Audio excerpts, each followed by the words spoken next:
भीलवाड़ा लोकसभा के मेरे प्रिय भाइयों बहनों, मैं भारतीय राष्ट्रीय कांग्रेस के प्रतिनिधि के रूप में यहाँ पर चुनाव लड़ने के लिए दोबारा आया हूँ। जब मैं यहाँ सांसद का चुनाव लड़ने आया था तब मैंने आपसे वादा किया था कि यदि मैं पीने की पानी की समस्या का निदान नहीं करूँगा तो मैं दोबारा चुनाव नहीं लड़ूँगा। आप सबके आशीर्वाद से मेरी पार्टी के नेतृत्व के मुझे अवसर मिला कि मैं भारत सरकार में मंत्री बना और मंत्री के रूप में जब मुझे जिम्मेदारी मिली तो सबसे मिली प्राथमिकता थी कि मैं भीलवाड़ा में कैसे पीने की पानी की समस्या का निदान करूं। समस्या का निदान करने की एक प्रक्रिया है, उस प्रक्रिया में समय लग गया।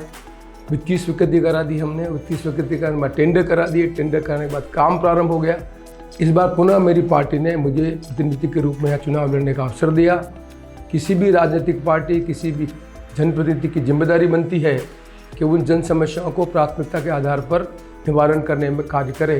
मैं जानता हूं कि भीलवाड़ा ज़िले की बहुत समस्या है, भीलवाड़ा शहर की खास तौर से समस्या है, जिस समस्या के बारे में बार बार ध्यान आकर्षित किया जाता है कि यहाँ ओवर ब्रिज नहीं है। भीलवाड़ा में सबसे बड़ी आवश्यकता है कि हम नए उद्योग हब को डेवलप करें।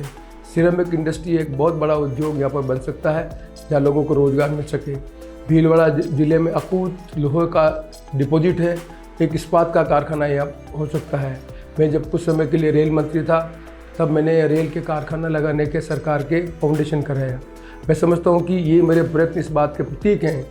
यदि निश्चित धारणा को लेकर किसी भी राजनीतिक पार्टी का प्रतिनिधि यदि समस्याओं का निराकरण करे तो वो उस इलाके में उन समस्याओं का निदान करने का काम कर सकता है। मैं अपने आप को प्रतिबद्ध करता हूँ, समर्पित करता हूँ। यदि मैं सांसद बनकर चुना गया तो मेरी सर्वोच्च प्राथमिकता अन्य समस्याओं के निदान के साथ नौजवानों को 1 लाख रोजगार के अवसर उपलब्ध कराने की रहेगी।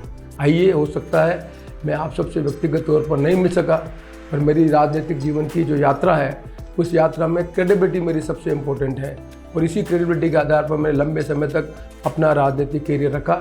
उसी को दाव पर रखकर मैं कह सकता हूँ कि कृपया आप मेरी क्रेडेंशियल को समझें और मेरी इस भावना को समझें कि एक सांसद के रूप में मैं अपने आप को समर्पित करता हूँ कि नौजवान पीढ़ी के लोगों को जनप्रतिनिधि के रूप में सबसे पहले रोजगार के अवसर का काम करना चाहिए और ये करके मैं उसी तरह से आपका विश्वास जीतूंगा जिस तरह से मैंने पानी की समस्या का निदान करके। 1 नंबर का बटन दबाकर सीपी जोशी को विजयी बनाएं।